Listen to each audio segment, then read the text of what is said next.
Tonight. I don't think I have to do a lot of introduction for you about who Ravi is, but let me just, in case some of you have wandered in here and you don't know why you're here and what's going on, let me just share a couple of just details about Ravi. Ravi has spent the past 45 years commending the Christian faith and addressing life's greatest existential questions of origin, meaning, morality, and destiny with eloquence and grace. He fully believes the truth of Jesus Christ can endure the toughest critiques and philosophical attacks. He has authored or edited over 25 books in the field of theology, apologetics, comparative religion, and philosophy.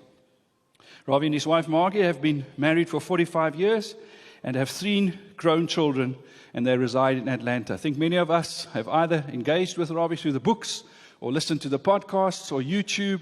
So it's a great privilege for us to have him with us this evening. He's going to be sharing with us for a bit of time. And then after that, we would love to have a time of questions and answers where you are very welcome to ask some questions if you have any particular questions that you would like to do. How we're going to structure the questions and handle the questions is that I'd like to ask you now to start thinking of a question. If you have one formulated in your mind, make sure it's clear, it's concise. And then you can come to the front on my right-hand side here. On your left-hand side, you'll see Machlatsi, and it's so good to have our friend Machlatsi with us this evening.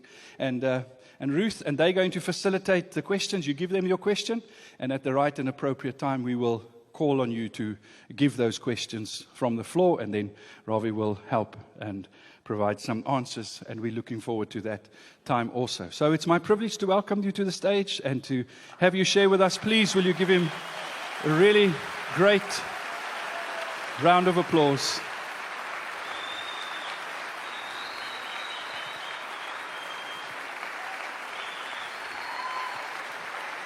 Thank you so much. Thank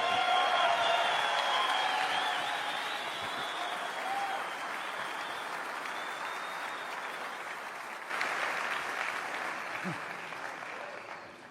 Good evening to all of you. I'm really glad I have my colleague traveling with me. He reminds me to turn my microphone on because I like to keep it off and give you a double blessing so that you don't have to hear it. Thank you for coming. I don't know when I was here last, 5 years ago, 5 years ago maybe. Yeah, one of the pastors, Mario, is here who hosted me. But many, many years ago, for the first time, I came to South Africa. I was a guest of the famed Lo Alberts, your physicist, who taught, I think he was a Stellenbosch, not quite sure, but he hosted me in Cape Town along with Michael Cassidy and David Block. We covered 2 or 3 cities. That was probably when my hair was black. And as I say, then it turned gray and now it's turning loose. Somebody made a strange comment to me 2 days ago. He said, "Does wisdom come with gray hair?" I said, "If it does, I'm losing it." One after another, the strands are being given names personally because they are valued so much. But you wake up in the morning and do another funeral service for one strand that is gone. Nice to be with you. Thank you. You make me feel more welcome than you should, I suppose. But thank you for the kind applause and welcome. Almost wish that would end that way, but it doesn't always end that way. They say some people bring happiness whenever they go, and others bring wherever they go, and others bring happiness whenever they go. Here's the good news for that, and you'll have to pardon me, but we will be slipping out immediately after my talk. I hate to plan it this way, but I only get 2 days at home. And then I fly out again for other meetings in other parts of the country, and most of May is overseas as well. So I always take the first flight I can back home, and that's tonight. We'll be leaving from here. My colleagues and I are flying through Amsterdam back to Atlanta. In fact, my wife has just come off some minor surgery too, and I really do want to get back. She's doing well, and she never begrudges me being away. But I do want to be there, and I know you will understand. So we'll be heading out right after this talk, not because I want to flee. I would love to have stayed on and met some of you personally. Instead, we'll be airborne. Half my life I spend in the air, And when the flight attendants start recognizing you, you know you have paid your dues to the airlines. It's one of those things where I often wonder, when I was a young lad, my mother called an astrologer to read our palms. And they all believe in that kind of stuff there. Those of you who have your stock in an Indian heritage, you will understand that. So we were fairly young. 5 of us kids sat down in the front veranda, and the astrologer sat there. And actually, astrology was his avocation. He was actually a sari seller, but he also said he read palms. So my mother took him at his word, and he sat down and went from my older brother to me. And then as he was giving everybody their future, he looked at my palm and he went like this. He said, "Ravi Baba," which means Ravi little boy, "I have terrible news for you. You're not going to be traveling in life at all." And at that time, everybody in India wanted to go overseas. So he was really giving me bad news that I wasn't going to be traveling at all. I don't know what his profession is now, but I hope it is in weather reporting, because that's the only profession where you can be so wrong night after night and still be listened to so carefully the next night. So that was my early days of that so-called prophet. My mother was very disheartened. Thankfully, it turned out to be wrong. Now, we travel so much, and we do it for the sake of the gospel. We don't do it because it's a fun thing to do.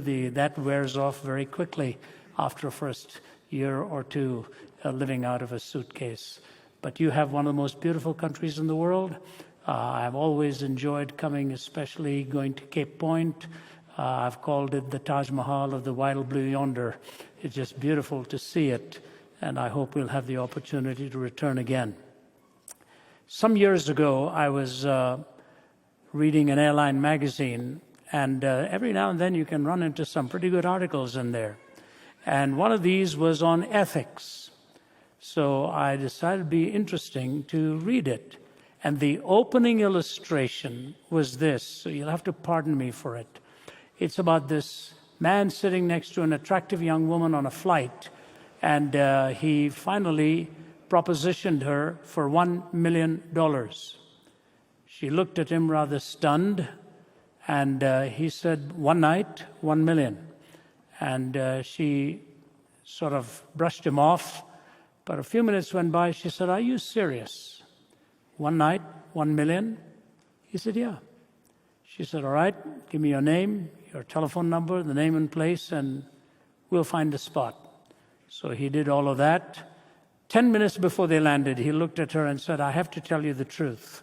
I really don't have $1 million, but I do have $10. Would you be willing to settle for $10? At which point she looked at him and said, "What do you think I am?" He said, "That we have already established. We're just haggling over the price."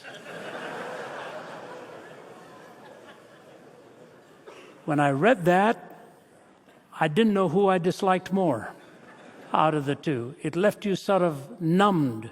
But he was introducing an idea that as far as ethics goes, and values go, and goodness goes, everybody has a price. If you meet that price, they will compromise and they will sell whatever those convictions are worth, if the price is right. So after reading that, I started to ponder the question. I said, is that true? Is it true that every one of us has a price, that we will sell our deepest convictions or our deepest affections or our deepest attachments if the price is right? And I disagreed with that conclusion, because I can guarantee you, almost every one of you sitting here, there are some things you will never sell, no matter what the price is. And I know 2 or 3 things will immediately come to your mind. The biggest things in the world can be offered to you, but the things that you hold dearest and that you treasure, which makes you you deep in your soul, there is no price that'll buy or trade away that conviction for you. You know, the enemy of our souls believes this stuff, that there is a price, and if you pay the right price, every man or woman will ultimately compromise. And sadly, Politicians have been poor examples in this. The price has been right for some of them, and many times the welfare of the people is sold. Sometimes it happens in the ministry. At other times it happens in a court of law. All kinds of values are sold for personal gain. And I find this passage that I'm going to read to you really fascinating. It comes to us from the 4th chapter of the book of Matthew. And I've called this absolute truth in relative terms. Absolute truth in relative terms. This is a setting in which Jesus was by himself. There is no eyewitness.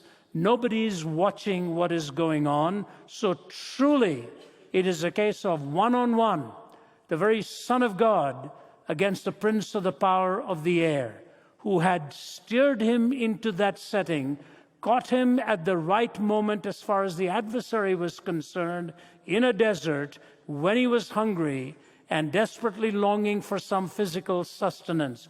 It's a fascinating series of temptations. If you understand what's going on here, you will understand that in some way, all of us meet these very temptations, because it starts off with materialism and ultimately moves to the threat of your spirituality. Matthew chapter 4. Then Jesus was led by the Spirit into the desert to be tempted by the devil. After fasting 40 days and 40 nights, he was hungry. The tempter came to him and said, "If you're the Son of God, tell these stones to become bread." Jesus answered, "It is written, man does not live on bread alone, but on every word that comes from the mouth of God." Then the devil took him to the holy city and had him stand on the highest point of the temple.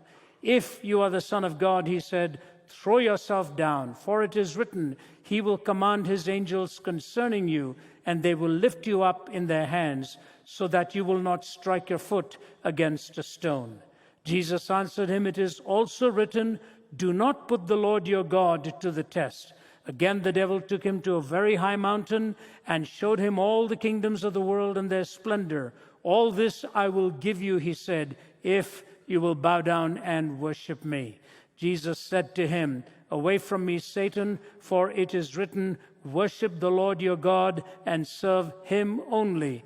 Then the devil left him, and angels came and attended him. One of the other gospel writers says that the devil left him only for a season. He was going to return, and we see that return very specifically just prior to the cross, the very purpose for which Jesus had come. And so as I read this passage, I look at it and I say, just study very carefully what it is that's really going on here.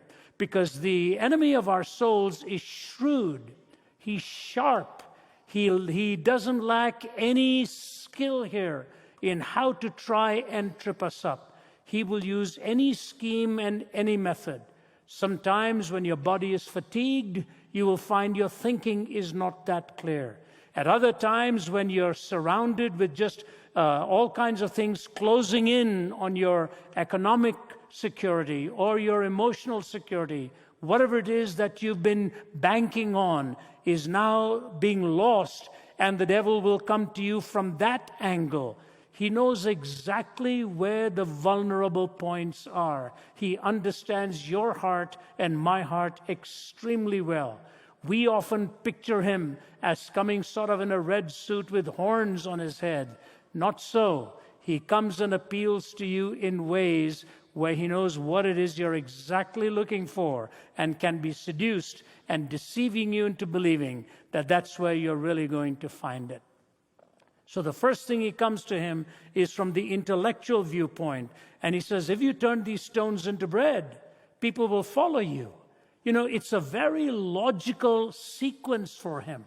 Why do you think people are not believing in you? Because you're not really giving them all the comforts that they need. If they have the bread that they need, if they have the comfort that they need, if they had all of this, they will fall down on their feet and worship you.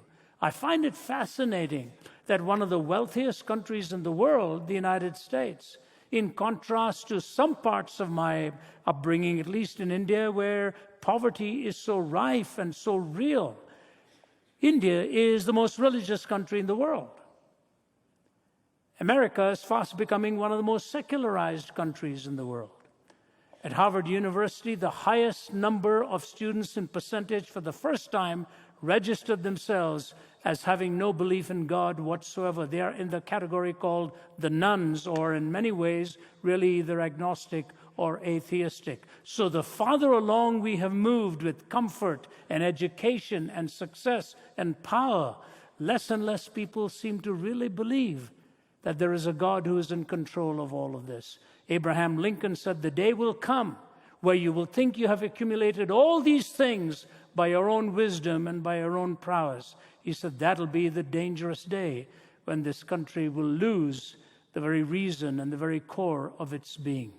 Jesus looks at him and says, "Begone, man shall not live by bread alone, but by every word that proceeds out of the mouth of God." Jesus doesn't only state the negative here, he also states the positive.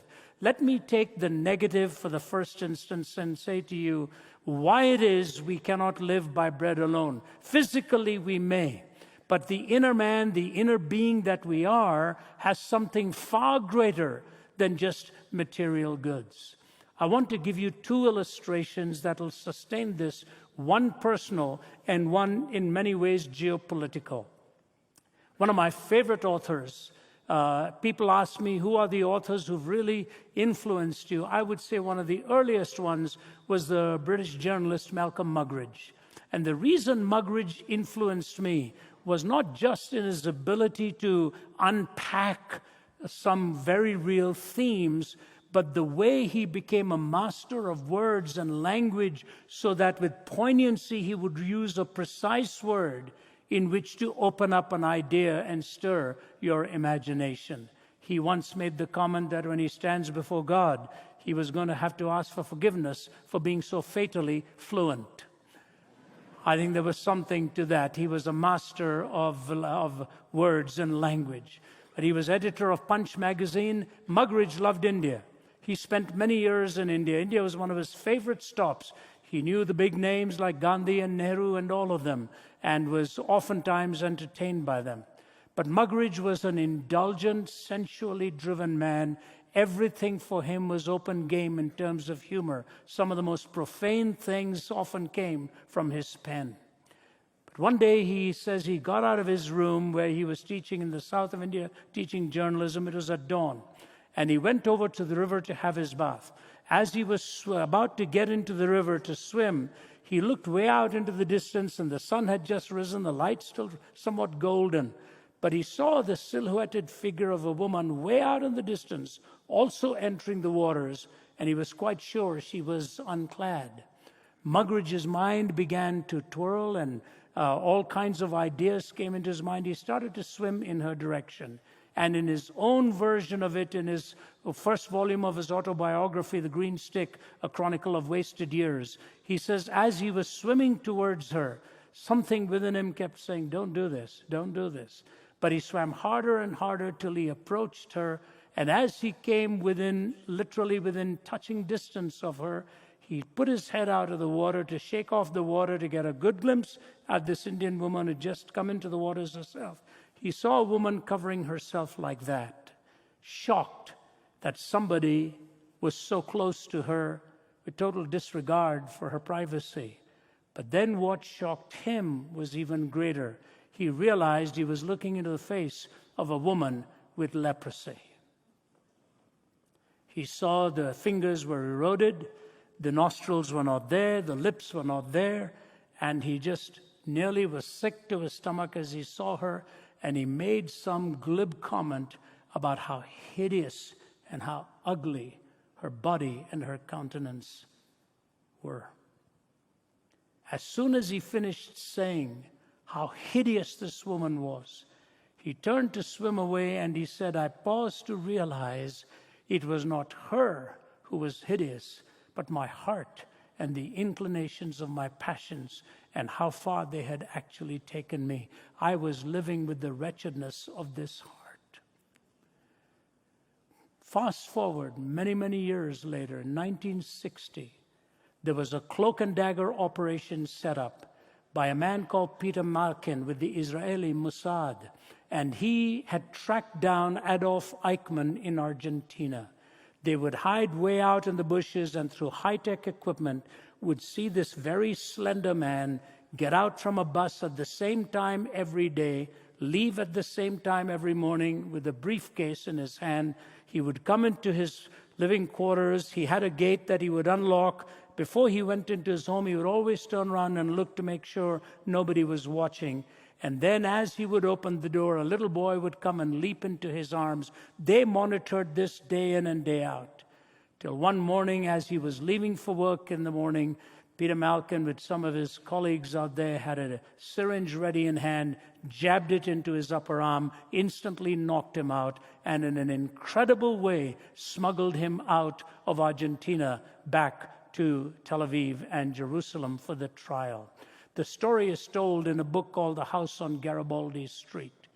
When they got him there, Malkin was determined to honor what he was told, not to question this man.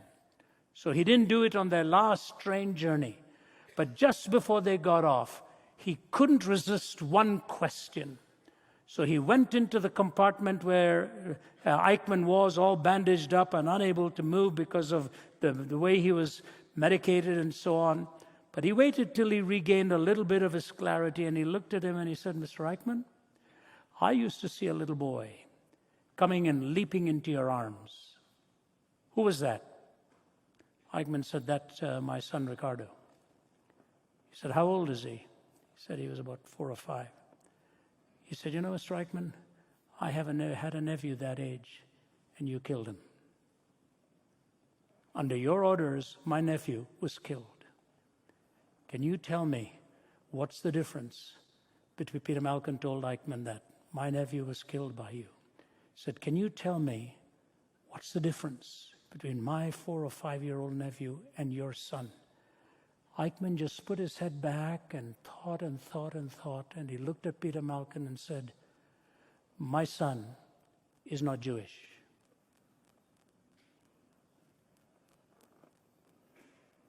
As soon as Eichmann said that, Malkin wished he had never engaged him in that conversation.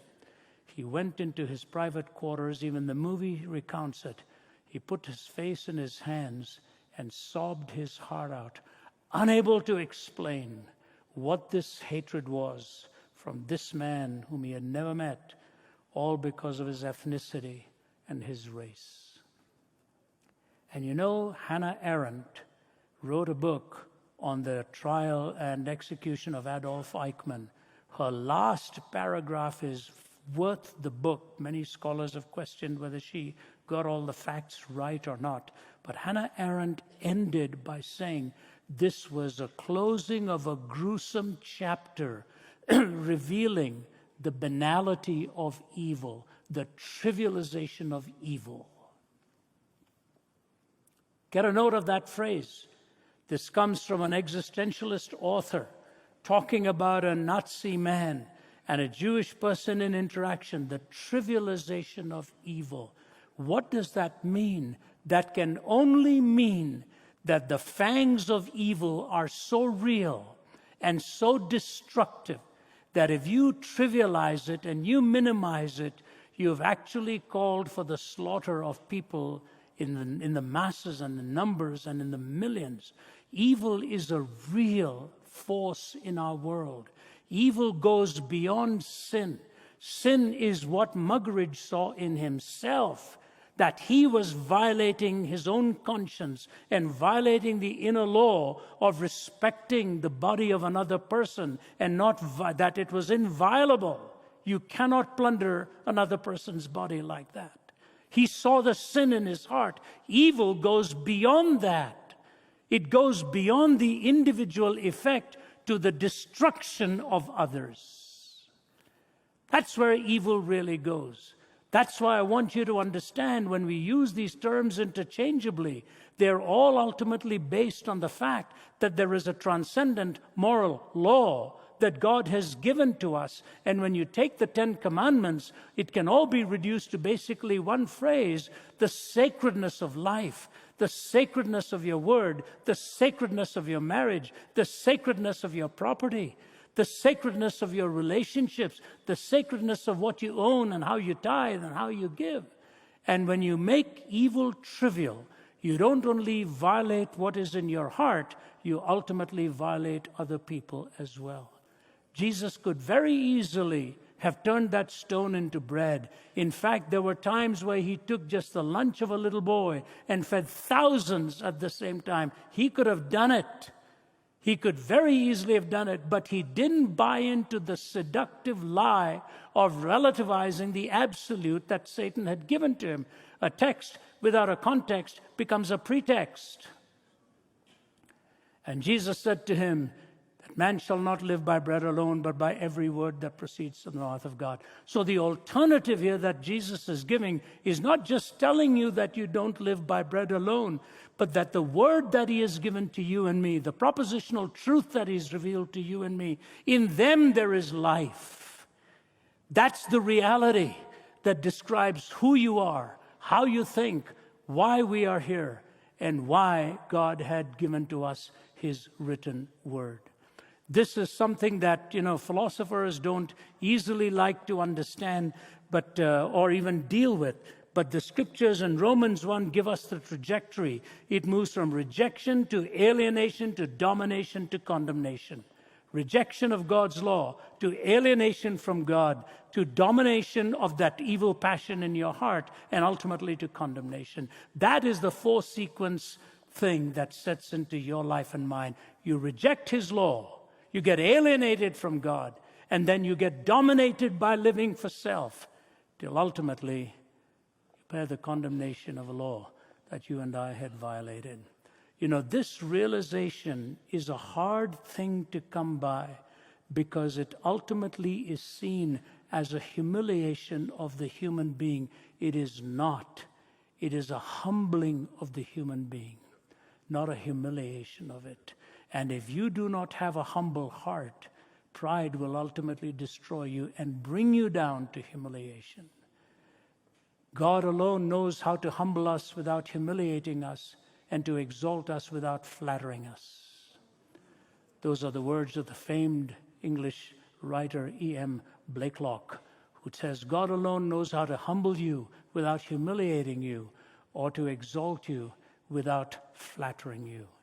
The first time I realized how wretched my own heart was, and I'd not really gone the way that I was raised in a very sheltered upbringing. We never crossed certain boundaries, more out of the fact that we were dead scared of our father to do anything else. And so growing up in India till I was 20, I don't recall crossing any line that today people talk about so much. But it's not because I was such a righteous guy, just that I was afraid of falling into the hands of my dad. And so it was. But at age 17, on a bed of suicide, when the Bible was brought to me, and I realized how helpless I was, how lowly I had come, that not only had I not known how to live, I didn't even know how to die. Satan's temptation was for materialism. Live with bread, live for matter, live for everything that is substantive, and you will find happiness. Jack Higgins, who wrote the famous book, The Eagle Has Landed, was being interviewed some years ago, and he was asked this fascinating question: what is it that you now know that you'd wished you'd known as a younger man? He said, what I now know that I'd wished I'd known as a younger man is that when you get to the top, there's nothing there. When you get to the top, there's nothing there. The loneliest moment in life is when you have experienced what you thought would deliver the ultimate, and it has let you down. Some of the most distraught people I have met are those who have attained the pinnacle of success. Some years ago, I used to do a lot of chapel studies with the Atlanta Braves. My friend was the chaplain at that time there, and so he'd invite me in. When you come to the MLB, the Major League Baseball players, most of the teams have chaplains. And before the game is played, the visiting team is invited to come and listen to the guest speaker. It's only about a 10, 12-minute talk. And then the home team listens to you. And then they go out and have a great time beating up each other. But here they are, they're listening to you. And I spoke to them on the problem of pleasure. I began my talk by saying, I watched you boys coming in. You got muscles like watermelons. I said, me walking in here is the only fellow that fails the physical. I said, you guys can hurl a ball at a speed that I wouldn't even known that it's been thrown. I can't beat you at baseball. You're pros. I said, but I'll tell you what I've done more than probably most of you have. I have lived out of a suitcase and lived away from home more than half my life. I want to talk to you about how to live away from home. Those boys leaned forward and started listening. One of their biggest paid sluggers, handsome guy making a multi-million-dollar contract. The player stood up to walk away, and he came over towards me and put his hand behind my neck like that. He said, I need to talk to you. And my travel associate, sensing that this was something so personal, moved away. And he looked at me and he said, Ravi, I have more money than I ever thought I would, but I have less things of value than I've ever had. I have more money than I ever thought I would, but less things of value than I ever had. To you young men, don't chase pleasure. Don't chase pleasure. You'll be trying to catch up with a shadow that you will never catch up to. And in fact, I can guarantee you it will let you down. You are not ultimately matter. You are made for spiritual fulfillment. And so Jesus says, man shall not live by bread alone, but by every word that proceeds from the mouth of God. The temptation to the intellect was dismissed away with materialistic flaws. So then the enemy moved to the second area. He moved to the will. What did he say? He said, look, why don't you jump? He's promised to take care of you. Why don't you jump and see if he will honor what he has promised you? This is the temptation to the will. This is utilitarianism, using God for your purposes. So the first one was the temptation to materialism. Second one, the temptation to utilitarianism, not in the strictest sense that you would have the Bentham and Mill version of utilitarianism, but I'm talking here about the version of using God, utilizing him for your own purposes. And Jesus gave him a remarkable response and said, no, you shall not tempt or test the Lord your God. What he's really saying is, you don't understand how God works. If you're coming to God to use him for your purposes, you're really not coming to God. You have become the God of God. That's what Alexander Pope said. We've snatched from his hand the balance and the rod. We have rejudged his justice. We've become the God of God. We tell God when to deliver. We tell God when to do and what to do. We use him like a slot machine and say, now you deliver. Today it's a hurting leg. Tomorrow it's a hurting family member. Another day it's a hurting finances. You better deliver. And he says, no, you shall not test the Lord your God. Jesus puts the reality of a relationship with God in clear perspective. You follow him for who he is, not what it is that he can do for you. You follow him for who he is, and not what it is that he can do for you. 11 out of the 12 disciples died a martyr's death. You know, it is fascinating what is going on here, and I want to focus on this for a few moments now, folks. What is going on here is that if Jesus had given in to this temptation, he would have violated the purpose for which he had come. The purpose for which he had come was the centrality of the cross of Jesus Christ. That's why Satan returns again before, getting him to struggle in the flesh, if there be any other way. But Jesus won that round and said, nevertheless, not my will, but yours be done. And then the thief on the cross, if thou be the Christ, save thyself and us. Interesting, Jesus didn't have to respond to him. The other thief did. He said, don't you fear God?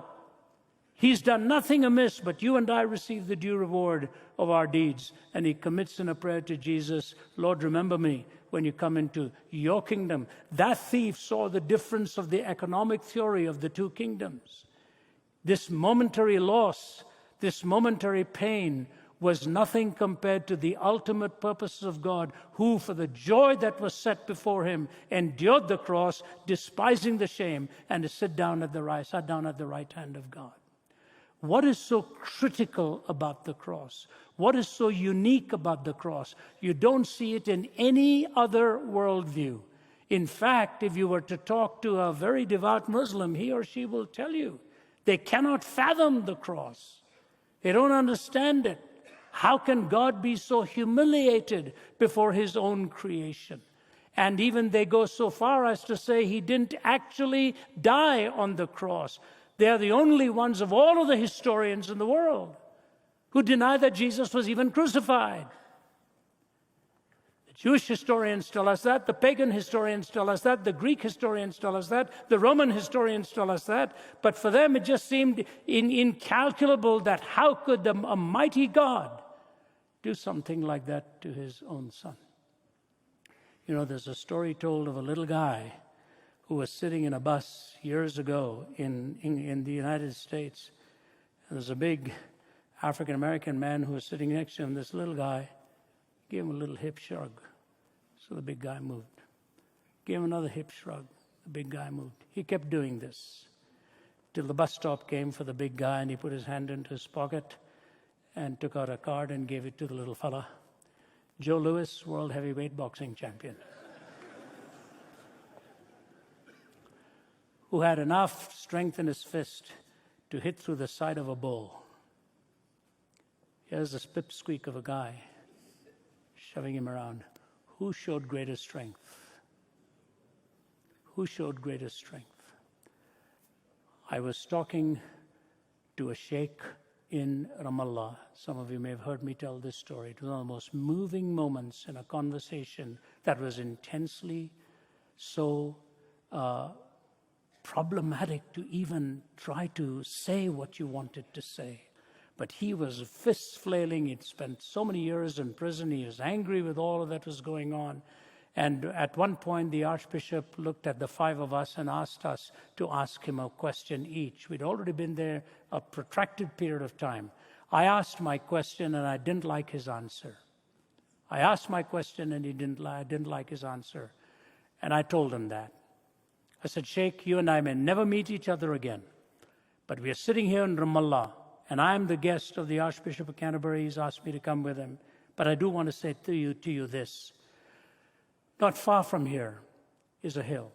5,000 years ago, a man by the name of Abraham took his son up that hill in order to offer him as a sacrifice to show his faith in God. Do you remember that story? He said, yes. I said, please, let's not discuss which son. Let's just agree he took his son up that hill. He nodded his head. I said, but as the axe is about to come down, what does God do? Stops the arm of Abraham. He says, stop. I said, what does God say? Abraham said, God told him that God himself would provide. So he takes the son back. I said, Sheikh, 2,000 years ago, God kept that promise very close to where you and I are sitting. God took his own son up a hill called Calvary. And this time the axe did not stop. I said, Sheikh, until you and I receive the son that God has provided for us, we'll be offering our own sons and daughters on the battlefields of this world for position and power and land and prestige. He just stared at me. The Archbishop said, I think it's time to go. As we went down the steps, the Archbishop, being the guest of honor, was ushered in by the Sheikh and the bodyguard out there. And us five of us boys were walking over to another SUV.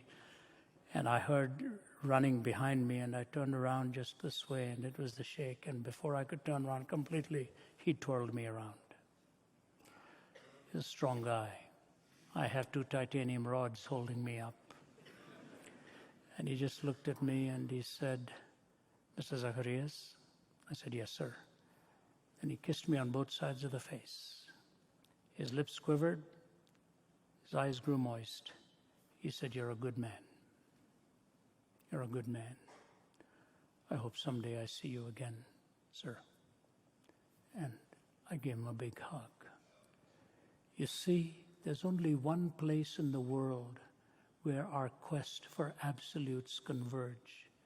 Evil, justice, love, forgiveness. They converged on a hill called Calvary. Evil, justice, love, forgiveness. And the Father told us what is the greatest truth that underlies this world. There has to be justice. There's the reality of evil, but the conquering power of love and forgiveness will have the final word in reality. And she says, Father, forgive them, for they don't know what they are doing. Do you realize only in the Christian faith do you have the combination of grace and truth and the absoluteness of love incarnated and revealed in the very Son of God? There's no other faith where you can go to see the value that is placed upon you, where God says to you, He has loved you with an everlasting love. We take it for granted, but we need to pause every day and thank Him for the love that He has for us and the provision that He makes for us. I have a little grandson called Jude. He's 6 years old now. But when he was somewhere between 3 and 4, he's a boy with an incredible vocabulary. He can talk to you on many things that'll stun you. And one day when his mother, Naomi, my daughter, had lost her car keys, she slapped her forehead and finally said, I must be losing my mind. And this wee little guy comes right in front of her and he says, Mommy, whatever you do, don't ever lose your heart because I'm in there. Don't ever lose your heart because I am in there. What language shall I borrow to thank you, dearest friend, for this thy dying sorrow, thy pity without end? O make me thine forever, and should I fainting be, Lord, let me never, never outlive my love for thee. I sometimes think about the cross and shut my eyes and try to see the cruel nails and crown of thorns and Jesus crucified for me. But even could I see Him die, I would but see a little part of that great love which like a fire is always burning in His heart. The incredible truth of God's sacred love. I have loved you with an everlasting love. Do you know the Apostle Paul couldn't fathom this? He was guarding the clothes of the people that were stoning Stephen to death. Little did he dream that he was going to be the next one to succeed Stephen and take the gospel to the whole world. He came to Christ differently to any of the other disciples. They all came to Christ, birth, life, death, resurrection. He came in the reverse. He saw the resurrection, and that's why he said, that I may know Him, the power of His resurrection, and the fellowship of His suffering, being made conformable unto His death. He fathomed the resurrection. He could not understand the cross. He made it his entire life pursuit to try and understand the cross. Henceforth, let no man trouble me, because I bear on my body the marks of the Lord. I desire to know nothing amongst men save Jesus Christ and Him crucified. To him it became the centerpiece and the cornerstone, that the cross of Jesus Christ is what He took to the globe, to the world, and the entire Western world got the message from him, and then on through St. Augustine and so on and so forth. He wrote for us 1/3 of the New Testament. I say to you, the more people see the love of God in you, the more they will understand the cross. The less they see the love of God in you, the less they will understand the cross. Because that is the imperative. And he says to him, Begone, you shall not test the Lord your God. Cursed it, we have made evil to be attractive and full of charm, and good to be boring and flat. We've reversed the poles, like reversing the pole of an electric current. And you know the consequences.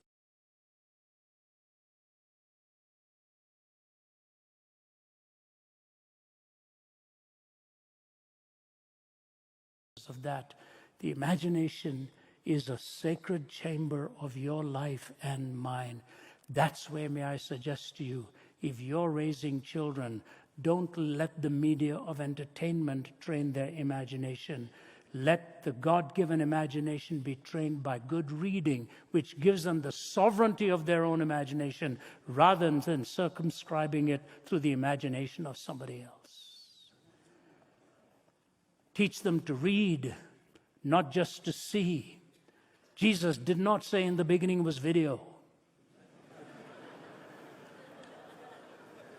We would think he did. He said, in the beginning was the Word. Truth is primarily a property of propositions. Thy word is truth. Thy word abides forever. The scriptures cannot be broken. Thy word have I hid in my heart, that I might not sin against thee. The imagination is the sacred chamber, and if you plunder it, every time you see something very similar, the rewind button goes into play and brings back that imagination that was assaulted before, and you want that rush and that fix again. Teach your imagination to delight in the beautiful, in the true, in the good. And when your imagination is given that kind of beauty that it revels in, then you see some of the greatest writers are the poets who can take you on a walk along the meadow or along a lane or in a botanical garden and lift you to the highest heavens in just seeing a beautiful rose. Out of the lips of babes you have ordained praise. Take a baby in your arms and see something spectacular, something so splendid. You know, my daughter Naomi sent me a little video yesterday of myself singing to my grandson Jude when he was 3. I will not do that for you. But I was singing to him a Hindi song. And he was sitting at the table, and I've got it on my BlackBerry here now, and I watched it, and the whole family chipped in and said, wow, Dad, he's got his eyes just glued on you as you're singing, just staring at me like that. Sing it again, Papa. He had no idea what I was saying. I was singing in Hindi, but he was watching his dad and listening to his dad singing something. And those wide eyes and the light reflecting off it of this little boy just staring. And you see the heavens reflected in the life of a little child. God's made this world beautiful. We have made it an ugly world. And that's why the heartache and the sorrow. And so it comes to this third reality. He says, I will give you all the kingdoms of this world if you will bow down and worship me. That's the deal, folks. That's the price. That's the price he wants. Here's the $1 million. He's not telling you he's backing off. He's in the plane of life with you. I'll give you all of this, not just for a night, for a day, for the rest of your life. All I want from you is bow down and worship me. How many have done that calculatedly? And walked away and said, it wasn't there. A man who took his life in Las Vegas left a note on his night table. Here, there are no answers. What is God saying to you? What then does he want from you? You know, our festival of thought is focused on origin, meaning, morality, and destiny. I just want to take this one thought on meaning. And by the way, it's so wonderful to have my colleagues here. I meant to introduce them earlier. And especially good to see you, Winston Malatse. He's our director in Africa. Get behind this man. He's a wonderful apologist and has his team put all of this together here. But the idea of meaning that you look for, that I look for, it's not just a case of translation. It's a case of what is the glue that holds your life together? What is that fundamental imperative that motivates everything else? What is the one reality that pulls together all other realities? The Greeks searched and searched and searched and never found the answer. They looked for one answer that they desperately longed for, finding unity in diversity. That's why they started the universities. To find unity in diversity. Ask an average university student today if he or she has found unity in diversity. They come from pluriversity today. Nothing is fitting together. Nothing is coming together. In fact, some of the universities of the world are the most restless spots on the face of the earth because they've lost the queen of the disciplines. No, it's not science. No, it's not mathematics. No, it's not religion. It is the reality of God himself, the theos and the logos. That's why we ultimately call it theology. Religion alone won't do it for you. Religion may be a path that you enter into. The queen of the disciplines is understanding the message of God as he revealed it in his Son, Jesus Christ, and offers to indwell within you through the Holy Spirit. Religion is the path of looking for God. The Christian faith is the path of God looking for you. I fled him down the nights and days. I fled him down the arches of the years. I fled him down the labyrinthine ways of my mind, and in the midst of tears I hid from him. Adown titanic glooms I sped, adown amidst running laughter from those strong feet that followed after. Ah, poorest, blindest, meekest, I am he whom thou seekest. Thou dravest love from thee that dravest me. He's pursuing you. He's following you. And he says, I am come that you might have life. The Greeks never found unity and diversity because the Greeks, all goodness was abstraction and theory. It took the Hebrews to remind us that the great I am is the one in whom all goodness is rooted. You will never find unity and diversity on the outside until you find unity and diversity on the inside. And that unity comes from honoring God that gives you a love for the diversity around you and that instructs what is good and what is true. That's where you will find unity. As I see in your face and see in your countenance the very image of God, it's because he transforms my heart and he transforms yours. Worship. So let me close. How do you find this? Archbishop William Temple defined worship in these words. Worship is the submission of all of our nature to God. It's the quickening of conscience by his holiness, nourishment of mind by his truth, purifying of imagination by his beauty, opening of the heart to his love, and submission of will to his purpose. All this gathered up in adoration is the greatest expression of which we are capable. Quickening of conscience by his holiness, nourishment of mind by his truth, purifying of imagination by his beauty, opening of the heart to his love, and submission of will to his purpose. All this gathered up in adoration is the greatest expression of which you are capable. No pleasure in the world will ever give you that. Only at his right hand are pleasures forevermore. We have a teammate with us, comes from Australia. His name is David Bennett. One of his books is about to be released. It's called The War of Loves. David tells his story of what he has struggled with all his life. He's an amazing man. My colleagues know him. He's a lovable guy. When he walks into the room, he brings electricity into the room. But you know what? He said while he was running on the wrong track and running in the different direction and pursuing all kinds of amorous relationships, he said one day, sitting in his room, as he had finished reading another book, and he wept and wept and wept and cried out to God. He said, the presence of God filled me from head to toe, and I knew right then no experience in this world could ever match that. No experience in this world could ever match that. You know, about a couple of years ago, I was in Sydney, and I met his father and mother who just came to say thank you, although his dad was still struggling with the faith. I saw David 2 weeks ago in Oxford. He said, I want to let you know my dad has come to know the Lord. It's amazing. When we were in Cape Town last week, one of my colleagues, Tanya Walker, I've known Tanya. Her maiden name is Yegnazar. She's an Iranian gal, done her PhD in Sharia. I've known her from when she was 7. She said, Uncle Ravi, I had the most exciting experience this afternoon. I was invited to speak to young people. They were all believers, except one.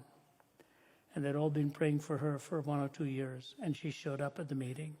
And at the end of the meeting, she came up to me and she said, "Can we talk?" She said before that conversation was over, she gave her life to Jesus Christ. One more for the kingdom. One more for the kingdom. And so I leave this with you. The temptation to the intellect, the temptation to the will, and the temptation to the imagination. Be gone, it is written. Be gone, it is written. The Word gives you the prescription to meet all of your intellectual needs in legitimate ways. Tells you how to be harnessing your will and how to train the imagination.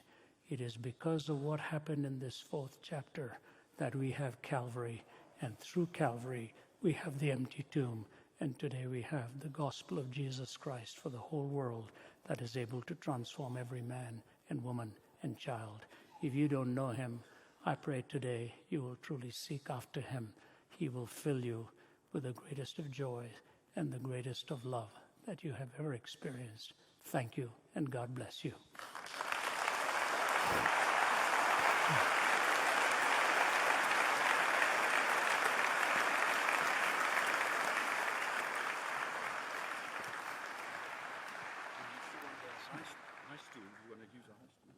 Okay.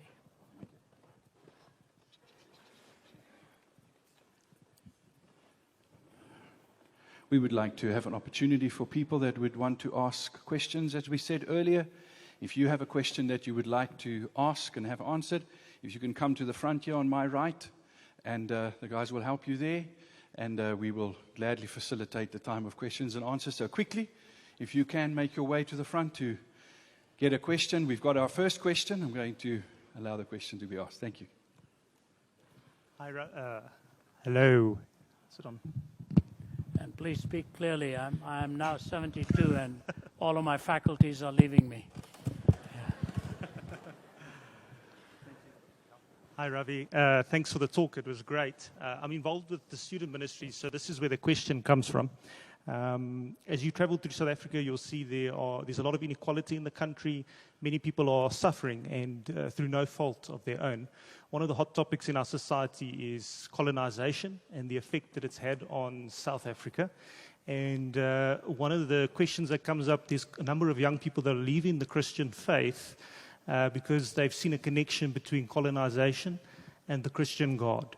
And a question that gets asked to me, which I want to put to you, is if the Christian God exists, does he love some people more than others? And as you're speaking, there's a different colonization taking place out there.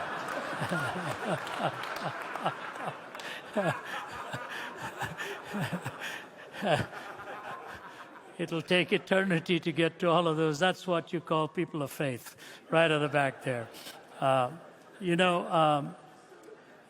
I appreciate the question very much. Where are you? You're seated right there. First of all, it'd be very presumptuous for me to walk into a setting like this where the issues are so deep and the matters are so painful and the memories are so raw and the reality is so undebatable. It's happened. For me to even pontificate any kind of answer would be seen very a meager attempt. But the way you have asked the question makes it easier for me to answer it. And your question is, many of them see that the Christian faith was behind all of this, and so they have tossed it out in their own process. Is there an answer in the very love of God that they did not see expressed? In many ways, India experienced the same thing, but not to the degree here. And till this day, unfortunately, with the division of India and Pakistan, there are animosities that are so deep and so real that we used to be brothers in many ways, Indians and Pakistanis, but now we have parted, and they were given territory on the basis of their faith, and Hindustan, India became the major part of the country with a larger population. So the first thing I would do to diffuse your question, never judge a philosophy by its abuse. Never judge a philosophy by its abuse. If a philosophy is abused and therefore pejoratively represented, that's not a legitimate argument. I can make any philosopher seem really mindless and stupid if I take his philosophy or her philosophy and make it something that it was not. And so if the Christian faith is taken and represented to be the way it is by this kind of an assumption, what they are really saying is they have made a judgment upon Jesus Christ by seeing what some people did in using him for their own advantage. That is wrong hermeneutic. You do not interpret thinking that way. Let me put it in perspective. When Jesus was on earth, women were not even given an authoritative voice in court. Just look at what the Lord did. A woman with the alabaster ointment came and washed his feet and wiped it with her tears. He paid her the greatest compliment of anyone. He said, wherever the gospel is preached, there shall also this be told of what this woman has just done to me with her alabaster ointment. He took the woman at the well with 5 broken marriages and made her the first evangelist to the Samaritans, much to the shock of the disciples themselves as he sent her to become the spokesperson. And the greatest truth of all, on which peg hangs the entire Christian faith, is the resurrection. He revealed himself first to the women who'd come. They're the ones who went and told those frightened boys what had really happened. They were, we talk about like a mighty army moves the church of God. They were like a bunch of frightened Boy Scouts hiding. And the women went, and the women were looking, and he revealed himself to them. He reverses our paradigms. He reverses our paradigms. Paul Waitman Hoon, in his book, The Integrity of Worship, says, Jesus Christ continually contradicts us in the way we experience ourselves as alive and compels us to radically redefine what we mean by life. He encounters us the way he encountered the disciples on Easter Sunday. They were the ones marked out for death. Those who had survived him were really the dead. He, the dead one, was really the living. That's the reversal of the paradigm.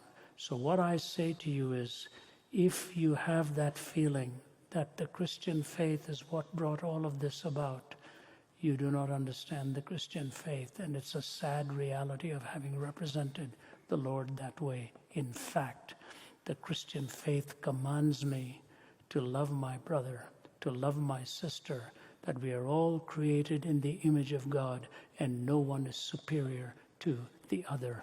We are all servants one to another. We have come here to serve.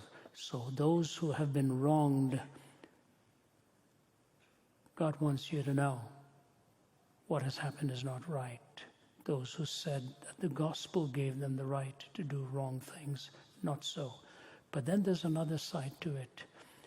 The logic of unforgiveness will continue the myth for generations to come. The Bible talks of reconciliation. The first thing we need to do is find reconciliation, because we ourselves have been reconciled to God. We don't deserve his forgiveness, but he pursued us with an everlasting love.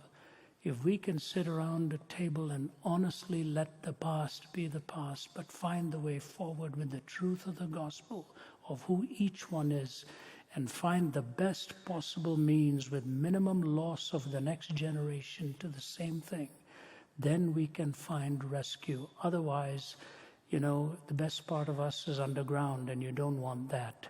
Jesus looked at those who despised him and said, Father, forgive them, because they don't know what they're doing. And a lot of what has happened, people had no idea what they were really doing. So I say to you, outside of the gospel, there is no hope in this situation. And outside of the willingness to reconcile, there will be no future for the next generation. So the gospel and reconciliation, which are interwoven, only in the scriptures is there an answer. There isn't an answer in any one of these other faiths, no matter how you look at it. That's my answer to you.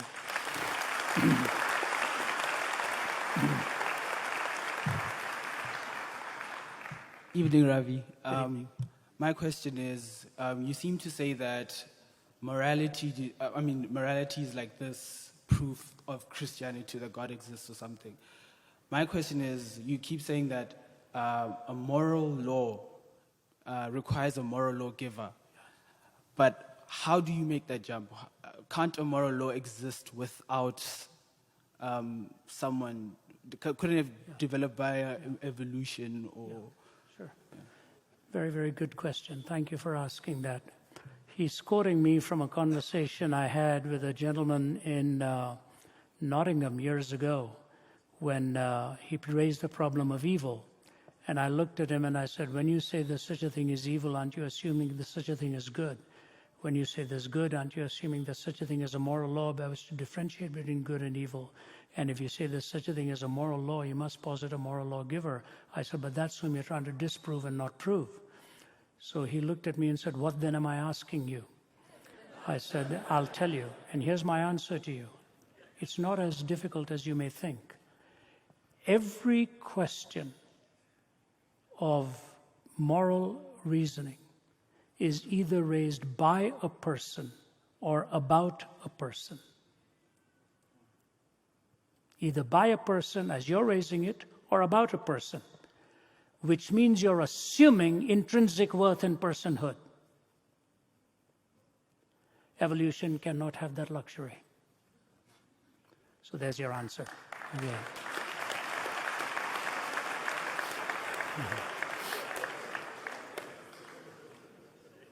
Thank you. Hi, thank you so much for your talk.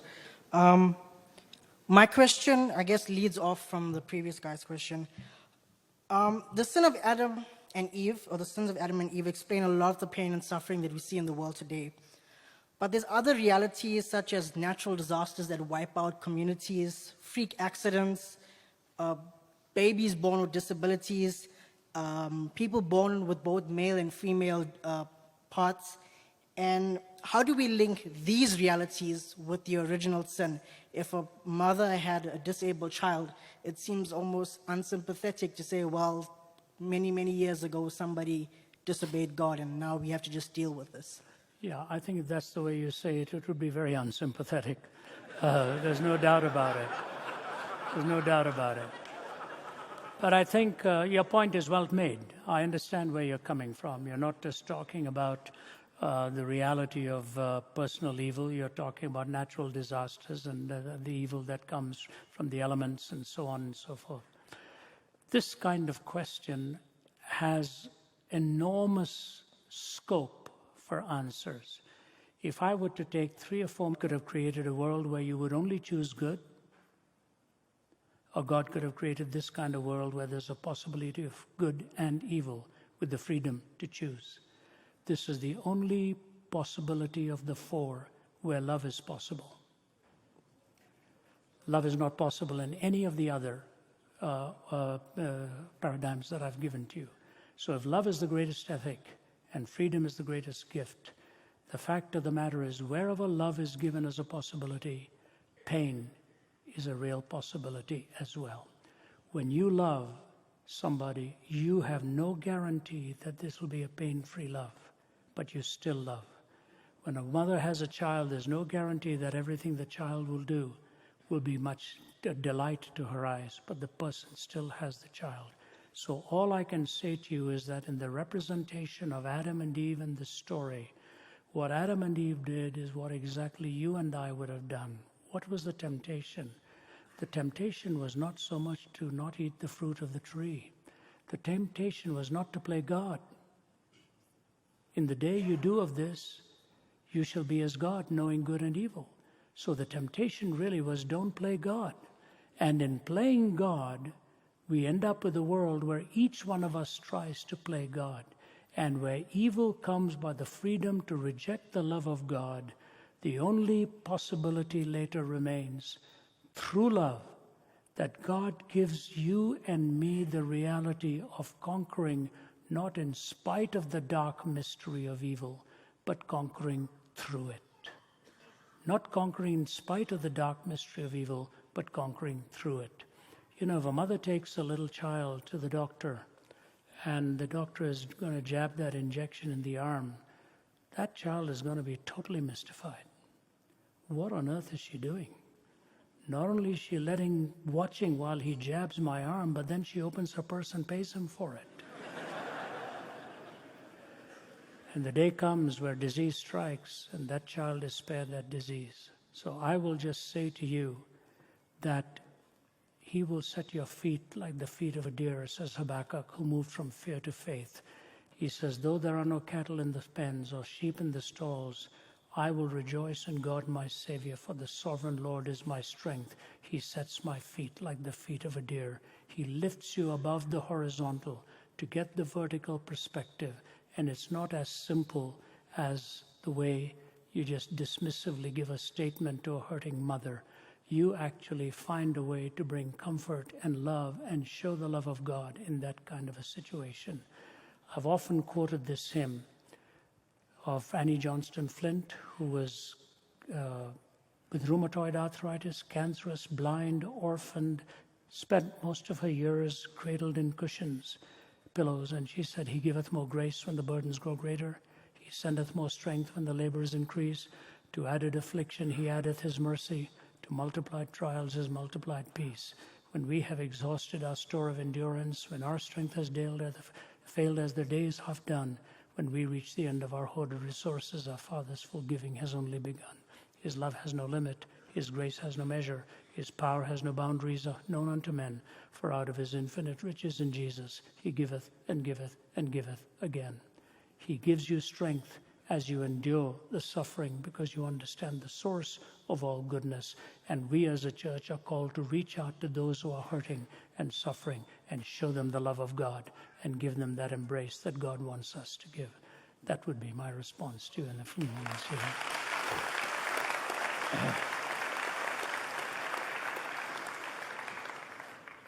Good evening. My question is as follows. Out of 3,000 religions that are out there, why Christianity is the correct one? And if so, where was it before the early civilizations, before Mesopotamia, Egypt? Where was it then? Okay, so you've really got two questions. Sorry. Okay, yeah. Let me take the first one first.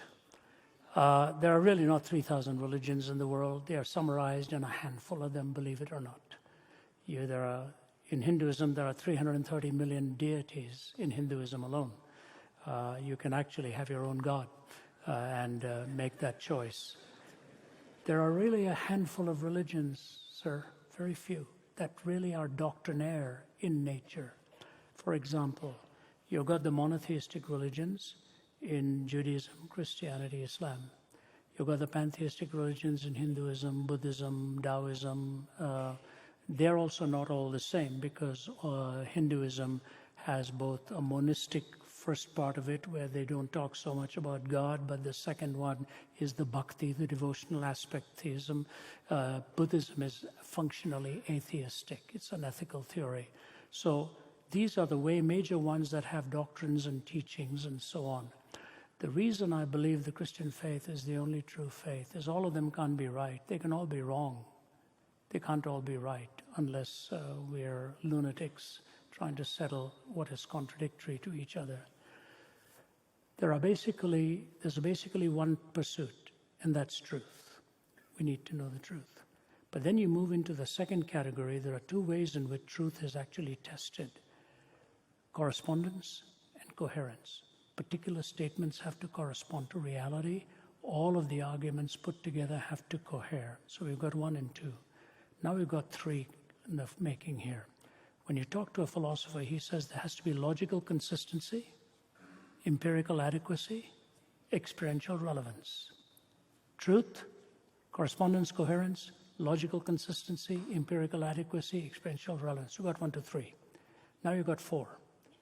What are the questions? Origin, meaning, morality, and destiny. Okay. Now you've got 5, and I'll end with that. It actually takes 5 distinctive disciplines to truly scrutinize these 4 areas, from philosophy and theology and science and anthropology and archaeology, which is why you're really raising the question. Take all these disciplines and how do you arrive at this? When you take the answers of Jesus, he is the only one, I believe, who meets these first 3 tests: to get to the truth, to meet correspondence and coherence, and then to be able to answer the 4 questions of origin, meaning, morality, and destiny, but to do it with logical consistency, empirical adequacy, and experiential relevance. See, the Bible is just not a book about theology, about your life and mine, where we find the answers. Your question is so critical for us to understand, really. It's at the base of all other questions. The Bible is a book of geography. The Bible is a book of history. The Bible is a book of a narrative, and it has taken 66 books with 40 authors over 1,500 years, all of them pointing to the same. Abraham came from the Near East, and he looked for a city whose builder and maker was God. God, the Bible says, who in diverse manners and at sundry times has spoken to us through the prophets, and these last days has spoken to us through the Son. You go back even to the ancient Hindu scriptures. If you go to Calcutta today, to the temple of Kali, you will see sacrifice being offered. It's one of 2 centers in India where sacrifice is offered. I dare you to ask the priest, why are you doing this? He doesn't really give you the answer. But the man comes with a white kurta pajama, brings the goat, anchors it there, chop of the blade, he bends down, touches the blood, puts a mark on his shirt, and he goes away. The covering of blood has been a historic reality for centuries, even before the coming of Christ.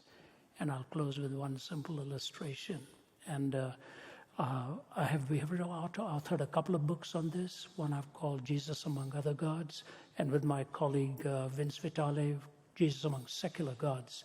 I urge you to get it, and if you'll see my friend, my colleagues there, give them a mailing address, we'll mail it to you with our compliments. But the closing, what I was going to do is this. Some years ago, some terrorists came into Mumbai, 2 hotels basically, blew open a lot of lives, just killed them. I was there shortly after that, staying in one of those very hotels. And an Indian actor who was actually English-born was being interviewed on television. He had an amazing story. He said, I was there. I was in the Taj Mahal Hotel. I was in the dining room. I was having dinner with my friends. All of them were slaughtered. We all ducked for cover. And as I was there with the huddle beneath the table, all of my friends were dead. And I heard footsteps. I knew it was the killer. He came right beside me and stared at this pile of bodies. And I cannot figure out why he never pulled the trigger. And the interviewer said, have you any thoughts on it? He said, there's only one thought. Seeing me covered by the blood of others, he took me for dead and moved on. The reality of a blood covering goes back through ancient religions for centuries. The Lamb of God that takes away the sin of the world, the Lamb without spot or blemish. He is the truth and takes the 4 questions and answers them with correspondence and coherence. That is my brief answer to you. Thank you, sir. One more.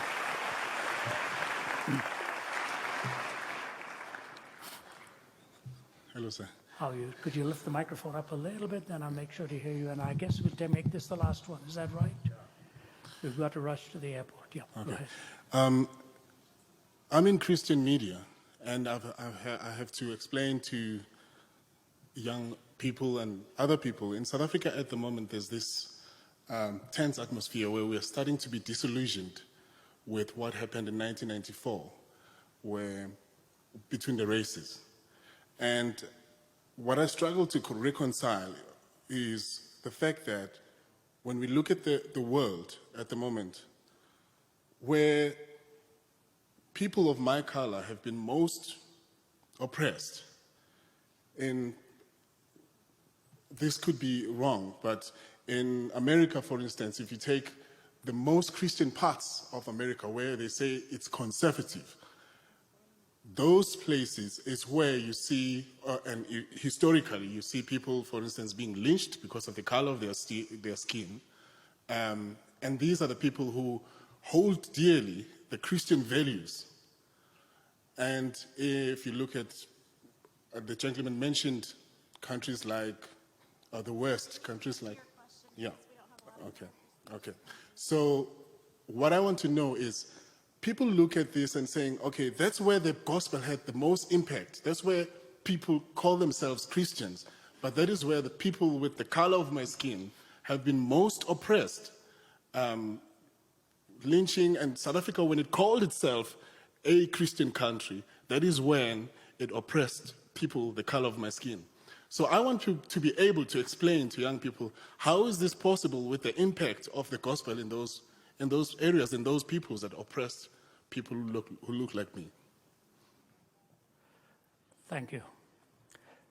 You know what? I'm going to say something that I might regret I'm going to say.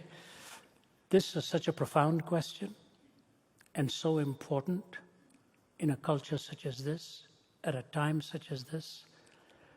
I don't know whether we presume to have the answers, but I will commit to coming along with my colleagues and having a dialogue and a gathering with people like you who are raising this question so that we can do justice in some way to respond to it. I will commit to that. Okay, that's the first thing. Secondly, sometimes we get a very narrow view, if you don't mind my saying so, because of the way the media presents it too. I have had interviews sometimes with the media, and I walk away from that, and when I see the report in the press, I said nothing like what they've represented me to say. People generally want to get to an end game, and they will use, you know it well, the game can be played. I come from India. India is not the West.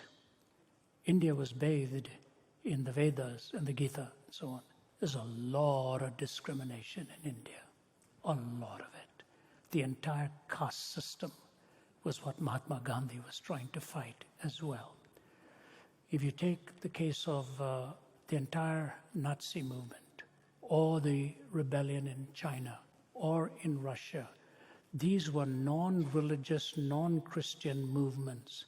They slaughtered millions of people with having nothing to do with the gospel. So in some ways, when the gospel takes a hit, they're not really seeing what atheism has done. Atheism slaughtered tens of millions more through the purges in Russia, through the purges in China. And the only difference is those who did it in the name of Christ were illogically connecting it to the gospel. Those who did it as atheists were logically connecting it to playing God. So we have to make that difference. What I believe, as you have represented, that in the South, I live in the South. I watch what happens in the South. I live in Atlanta, Georgia.